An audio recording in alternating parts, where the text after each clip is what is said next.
महेश्वरः गुरुः साक्षात् परब्रह्म तस्मै श्रीगुरुवे नमः।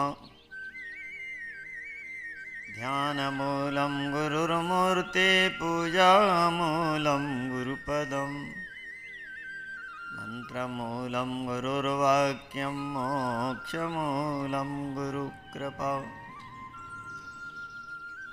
ओं विश्वानि देव सपतुर्दुर्तानि पराशव यद्भद्रं तन्नाशुभो। शांति शांति शांति। सभी लोग एक दो बार भगवान नाम उच्चारण करेंगे।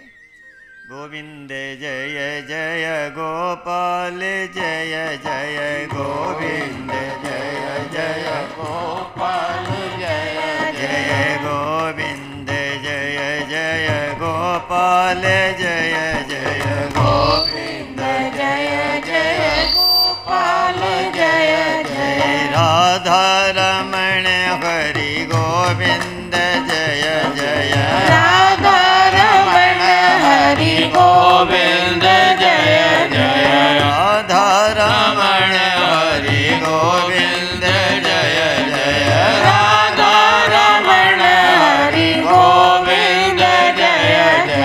बोलिए गोपाल कृष्ण भगवान की जय। समादरणीय संत श्री प्रताप भाई जी, समागत सभी श्रद्धालुजन, भक्ति स्वरूपा मातृशक्ति, यहाँ हमारे गुरुदेव कई बार आए हैं, इसलिए मैंने इनसे कहा कि हमको क्यों नहीं ले चल रहे, हम भी तो देख लें स्थान, तो फिर आने को हमको भी सुविधा हो जाएगी। तो परंपरा से जैसा कि अभी आप सुन रहे थे, और वैसे ही अभी सब बहन गा रही थी, सब साक्षी शवो हम, तो शास्त्र भी ऐसा ही कह रहा है, चतुर्थम मन्यन्ते सा आत्मा स विज्ञया। तीन अवस्थाएं हैं। जागृत में जगत का भान है, स्वप्न में कल्पनाओं का जगत है, सुषुप्त में संसार और सपना दोनों ही नहीं है, लेकिन हमारा होना वहाँ भी है। हम अवस्था त्रय के साक्षी हैं। तीनों अवस्थाओं में मेरा अभाव कभी नहीं हुआ। सुसुप्ति में भी कोई ऐसा नहीं कहता है कि हम वहाँ मर गए थे। हम थे, इसलिए तो हमने आकर के बताया कि हम गहरी नींद में थे, पता कुछ भी न था। ऐसे ही जैसे कोई अंधकार में होता है तो कहता है अंधेरा था, कुछ दिख नहीं रहा था, पर अंधेरा भी तो दिखता है। ऐसे ही सुसुप्तावस्था में अंधेरा होता है, पर उस अंधेरेपन का साक्षी भी मैं ही होता। तो फिर कह दिया कि भाई जो तीनों का साक्षी है, तद ब्रह्म तद विजिज्ञासस्व, वही साक्षी शिवोहम है। क्योंकि अगर हम अपना अभाव कभी देखते, ये बात अलग है कि हम जागृत अवस्था में जगत का ग्रहण करते हैं, इसलिए यही अवस्था को हम सत मानते हैं। यही अवस्था हमें सत लगती है, यही लगता है कि यही शरीर है, यही मैं हूँ, यही जन्मा है, यही मर जाएगा। और शास्त्र और संत ये कहते हैं कि भाई तुम कभी मरते ही नहीं हो, तुम कभी जन्मे नहीं हो। वो दो दृष्टि से कहते हैं। द्वासुपर्णा सयुजा सखाया समानम वृक्षम परिशस्व जाते। दो दृष्टि से कहते हैं कि आप घड़ा दृष्टि से, घट दृष्टि से देखोगे तो मरता है, फूटता है, बनता है। लेकिन मिट्टी दृष्टि से विचार करोगे, देखोगे तो मिट्टी न बनती है और न मिटती है। मिट्टी कैसे मिटेगी? सत कभी मिटता नहीं है, सत का कभी अभाव नहीं होता है।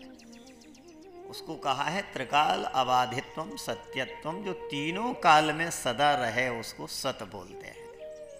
जो कभी रहे कभी ना रहे, शरीर का ख्याल जागृत में है, स्वप्न में नहीं है, और जागृत को बनाए सदा रख सकते नहीं है। स्वप्न भी सदा सोए ही रहो ऐसा भी नहीं हो सकता है। तो ये तीनों में हम, इसलिए भागवत ने तो कह दिया है कि तत्व के जिज्ञासु को केवल इतना ही जानना है। चतुश्लोकी भागवत का मंत्र है, एतावदेव जिज्ञास्याम तत्व जिज्ञासु नात्मन अन्वय व्यतिरेकाभ्याम यस्यात् सर्वत्र सर्वदा। तत्व जिज्ञासु को केवल इतना जानना है। कितना? तो पहले बोले साधन बता देता हूं। कैसे जानना है? बिना साधन के नहीं जानोगे। अगर साधन ही नहीं होगा तो आप कैसे पहुंचोगे? लक्ष्य प्राप्ति के लिए साधन तो चाहिए। तो बोले पहले साधन सुनो। साधन है अन्वय व्यतिरेकाभ्याम। व्यतिरेक बोलते हैं जो अवस्था अभी है बाद में बदल जाए, न रहे। बचपन हमारा था, बदल गया, कुछ जवान हो गए, कुछ जवान थे बूढ़े हो गए। तो आपकी अवस्था जो बदल गई उसका व्यतिरेक हो गया। रात को सोए थे, अब जग गए, तो सोना चला गया। जो चला जाए उसको बोलते हैं व्यतिरेक। जो कभी रहे कभी न रहे, बदल जाए, उसको बोलते हैं व्यतिरेक। तो हर अवस्था का व्यतिरेक है। शरीर का भी व्यतिरेक है। बच्चे थे तो जवान हुए, तो बूढ़े हुए, तो नहीं रहेगा, तो ये व्यतिरेक है। लेकिन अन्वय क्या है? बोले अन्वय वो है जो बदलता नहीं है, जो सब में रहता है। जागृत में जो है, स्वप्न में भी वही है, स्वप्न दृष्टा बनकर। सुसुप्ति में भी वही है, भले वो दृष्टा नहीं है वहाँ, लेकिन वहाँ भी उसको अनुभूति है कि इस अवस्था ये नींद है। लेकिन वहाँ ना होकर जागृत में उसको पता चलता है। तो जो तीनों अवस्थाओं में अनुस्यूत है, हमें गुरुजी कहा करते हैं, हमने मिट्टी का गोला लिया, गोल गोल बनाया तो गोला कह रहा है, ठोक दिया तो चपटा कहला रहा है, लंबा कर दिया तो लंबा हो गया। तो मिट्टी क्या हो गई? मिट्टी तो ये सब करने पर भी मिट्टी तो मिट्टी ही है। मिट्टी नहीं बदली है, एक बदल गया है। क्या? नाम रूप। नाम रूप बदल गया है। नाम पहले गोला था, चपटा कहला रहा है। आकृति भी उसकी चपटी हो गई, तो आकृति भी बदल गई और नाम भी बदल गया। नाम रूप बदलने वाला है, लेकिन उस नाम रूप में एक ऐसा है जो बदलता नहीं है। वो है सत, वो है मिट्टी। और यहां जब विचार करेंगे तो इसमें भी एक बदलने वाला है और एक इसमें भी न बदलने वाला है। जो न बदलने वाला है सो हम, उसी को से वो हम कहो, उसी को सो हम कहो। जो नहीं बदलता है, जो सदा एक जैसा रहता है, बस गुरुओं का सारा जोर इस बात पर। इसलिए परीक्षित से सुखदेव जी महाराज ने कह दिया, त्वं तु राजन मरिष्येति पशु बुद्धि मिमाम जही। ये तो पशु बुद्धि है कि मैं मरता हूं, ये तो एक ख्याल है कि मैं मरता हूं। अब ये ख्याल भी इतना गहरा हो गया है जन्म जन्म से कि ये ख्याल भी गुरु लोग छुड़ाने में लगे रहते हैं सत्संग कर करके, कि तुम्हारा ये ख्याल छूट जाए कि हम मरते हैं, हम जन्मे हैं। ये ख्याल तुम्हारा कि हम स्त्री हैं, पुरुष हैं, ये ख्याल तुम्हारा छूट जाए और तुम्हारे ख्याल में ये आ जाए कि मैं नित्य शुद्ध आत्मा हूँ, मैं देह नहीं हूँ, ये पकड़ में आ जाए। अब उसके लिए सारे साधन, सारा प्रवचन, संतों की सारी वाणी, गुरुओं की सारी वाणी, टेमराम जी महाराज का ग्रंथ, सब एक ही बात पर जोर दे करके लगे हुए हैं कि तुम शरीर नहीं हो, तुम आत्मा हो। और कह दिया तुम नैनम छिन्दन्ति सहस्राणि नैनम दहति पावका न चैनम क्लेदयन्त्यापो न शोषयति मारुता। अब शस्त्र से क्या नहीं कटता है, शरीर तो कटता है। तो जरा सा सब्जी छीलते में, सब्जी ठीक करते में चाकू लग जाए तो शरीर तो कट गया। लेकिन जो नहीं कटता है, नहीं मरता है, नहीं बदलता है, वो है आत्मा। वो है आत्मा। तो फिर भी परोक्ष कह सकते हैं। परोक्ष माने जब ये शास्त्र ये कहते हैं कि आत्मा नहीं मरती है, तो हम सबको ये लगता है कि हम तो मर जाएंगे, लेकिन आत्मा होगी कोई जो नहीं मरती होगी। तो आत्मा वो है, आत्मा मैं हूं और मैं नहीं मरता हूं, ऐसा अनुभव कोई ज्ञानी पुरुष करते हैं। इसलिए उन ज्ञानियों के ग्रंथों को, उन ज्ञानियों के मूर्तियों को इसलिए नहीं पूछते हैं कि वो ये आकृति सत्य है, ये ग्रंथ सत्य है। ग्रंथ में जो लिखा है वो सत्य है, इसलिए ग्रंथ पूजते हैं। और उन ग्रंथों को जिन्होंने आत्मसात किया है, ऐसी ज्ञानी पुरुषों की हम पूजा करते हैं, आदर करते हैं। क्योंकि संत की भी एक आकृति है, लेकिन जिस आकृति में वो समा गया विराट, जो अनंत, जिसकी अनुभूति हो गई, वो फिर शरीर नहीं रहे, वो चेतन आत्मा हो गए, वो शिवोहम हो गए। इसलिए हमारी परंपरा में तो अभिवादन ही था शिवोहम। अभिवादन जय श्री राम जय श्री कृष्ण नहीं था।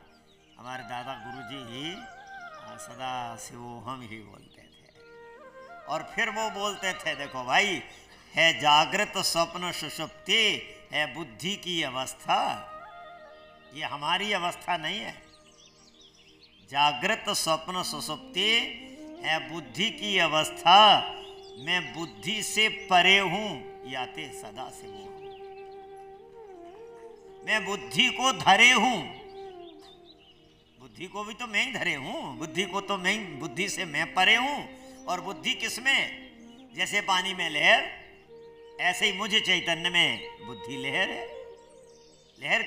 लहर पानी से कितना अलग है? लहर और पानी को अलग करके बताओ। लहर और पानी कितना अलग है? एक ही है। हर लहर में पानी ही है, पानी के अलावा लहर में है ही कुछ नहीं। तो फिर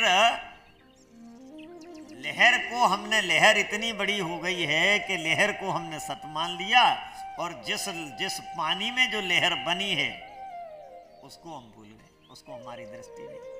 ऐसे ही सोचें कि घड़े को जब हम देखते हैं तो देखते तो मिट्टी भी है, पर घड़ा दिखता है, मिट्टी नहीं दिखती है। घड़ा दिखता है, उसमें फूटने वाला दिखता है, लेकिन ना फूटने वाला नहीं दिखता है, जबकि वहां विद्यमान है वो।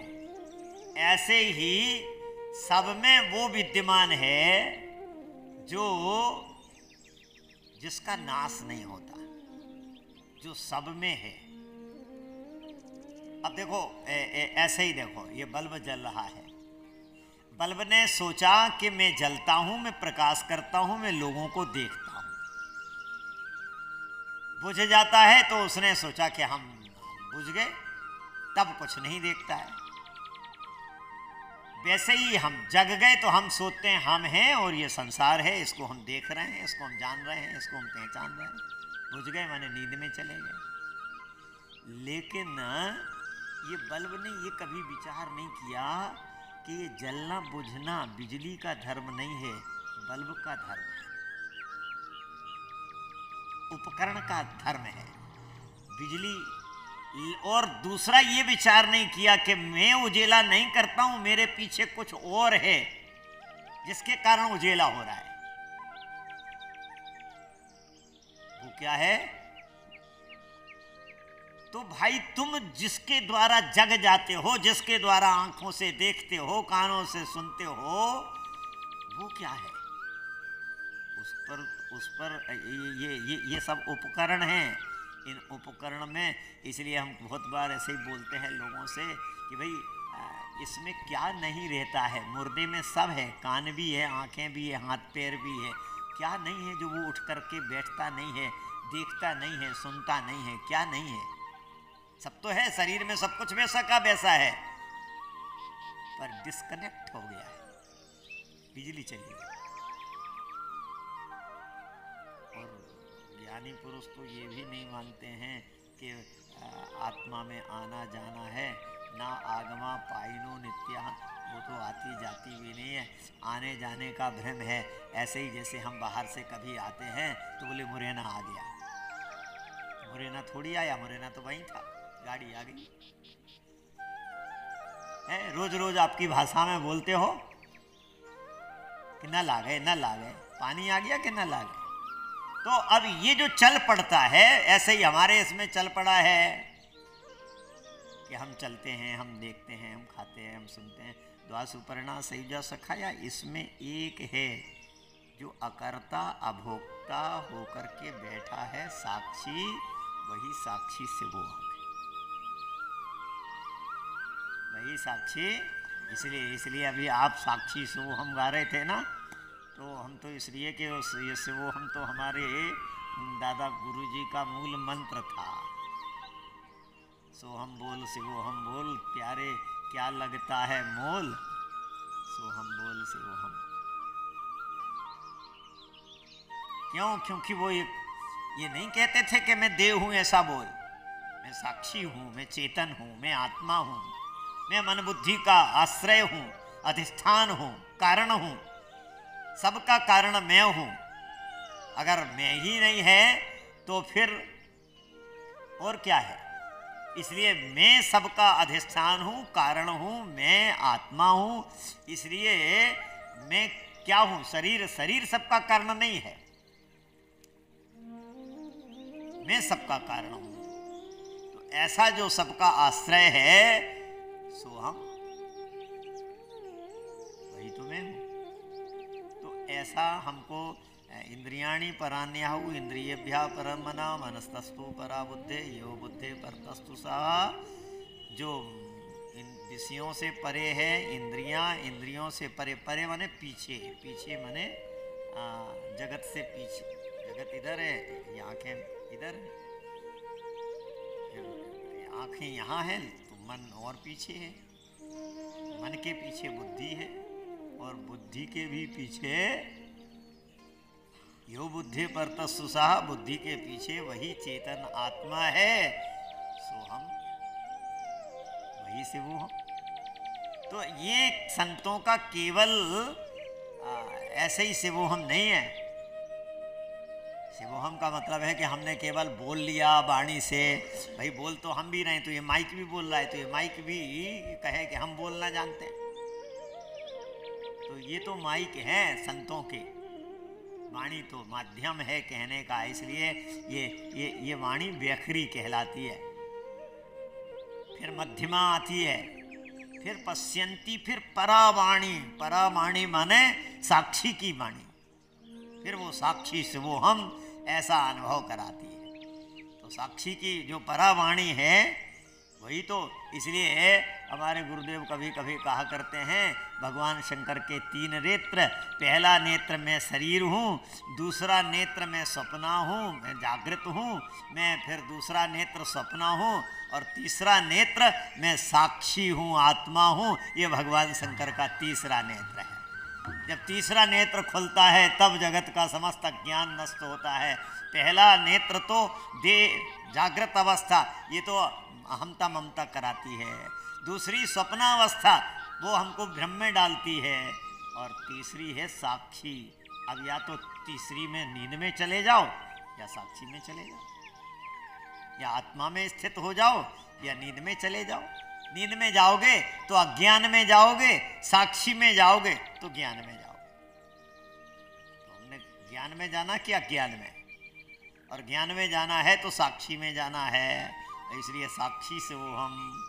तो तो साक्षी जाओगे, साक्षी ही फिर आपको आज धीरे धीरे संत बताएंगे ये जो साक्षी है ना यही आत्मा है, और यही आत्मा यही ब्रह्म है। ये आत्मा हमसे भिन्न ऐसा नहीं कि भाई आत्मा कुछ और है, यही आत्मा ब्रह्म है, तद ब्रह्म। तो वही भागवत ने भी कह दिया है कि अन्वय व्यतिरेक के द्वारा यत्स्यात् सर्वत्र सर्वदा, उस परमात्मा को, परम सत्य को सर्वत्र जानना है। तो सर्वत्र माने सब जगह है, और सदा है, सदा है। तो देखो कल थे हम, आज हैं हम, कल रहेंगे हम, सदा हो गए। बचपन में हम थे, जवानी में हम हैं, बुढ़ापे में हम हैं, तो सदा हो गए। सर्वत्र थोड़ा कठिन है कि सब जगह मैं ही हूँ। ऐसे सोचो जैसे यहाँ के बल्ब बिजली से जल रहे हैं तो दिल्ली के बल्ब भी, तो भाई हमारे अंदर जो जिसका प्रकाश है वही का आपके अंदर प्रकाश है। बस हमने अपने में ये जान लिया है कि ये प्रकाश परम प्रकाश है। यही तुमको जनाना है कि तुम्हारे अंदर भी जो प्रकाश है वो परम प्रकाश है। सो परम प्रकाश को जान करके ही ये दुनिया के प्रकाश तो जब बुझ जाने वाले हैं, दुनिया के प्रकाश तो बुझ जाते हैं। परम प्रकाश जो परम प्रकाश है, और जिसके लिए कहा है दिया भले अगम का, हो वासी उस देश को जहाँ पार ब्रह्म को खेल, दिया भले अगम को बिन बाती बिन तेल। एक है यहाँ जो दिया जल रहा है वो बिना बाती के बिना तेल के जल रहा है, और वो है साक्षी, वो है चेतन, वो है आत्मा, वही दिया। उसमें न तेल है न बाती है, फिर भी वो सबका परम प्रकाशक है। ऐसा तो हम भी कौन कौन देश के वासी हैं, हों वासी उस देश का जहाँ पर ब्रह्म को, हम भी पर ब्रह्म के देश के ही हैं, जहाँ दिया अगम का जलता है। बस फर्क ये है कि उस पर ब्रह्म को जो ज्ञानी पुरुष आत्मसात कर लेते हैं, जान लेते हैं, बस वही महापुरुष ज्ञानी कहलाते हैं, और वही उनकी ज्ञान निष्ठा पूजने के योग हो जाती है। उन्हीं को इसलिए हम पूजते हैं क्योंकि उन्होंने परमात्मा के उस ज्ञान को अपने अंदर उतारा है, परमात्मा की वाणी को आत्मसात किया है। जिन्होंने परमात्मा की वाणी को अपनी वाणी समझ लिया है वही गुरु है, वही सदगुरु हैं। इसलिए सदगुरु टेवराम जी महाराज की, इसलिए हम उनको सदगुरु बोलते हैं। तो हम तो से कहा था कि हम भी आएंगे वहाँ, तो हमें पता नहीं था कि रोज़ सत्संग, फिर वो पता चला थोड़ी देर बाद कि वहाँ रोज़ सत्संग होता है, तो महाराज थोड़ी देर उसी में आएंगे तो सब भगत भी रहेंगे। तो हमने कहा चलिए उसमें आते हैं। अब हम एक भजन सुनाते हैं ना, मुंजो मुल्क मिठो जिते संत तयचन, मुंजो मुल्क मिठो जिते संत आना खेले खेले गालियों कन, खेले खेले गालियों कन, ऐसे प्यार साया चन, ऐसे प्यार साया चन, मंजो मल गया मिठो जिथे संत दाया चन, मंजो मल गया मिठो जिथे संत दाया चन, बसे नूर हर दम नुखरा नुरानी, बसे नूर हर दम नुखरा नुरानी, अदब साढ़ गढ़ जनरियाणी रुआनी, अदब साढ़ गढ़ जनरियाणी, मिठो मिठो बोले ना, मिठो मिठो बोले ना, मोती मोहे मकड़ना, मोती मोहे मकड़ना, जो मुल्क मिठो जिते संत दारन, जो मुल्क मिठो जिते संत दारन।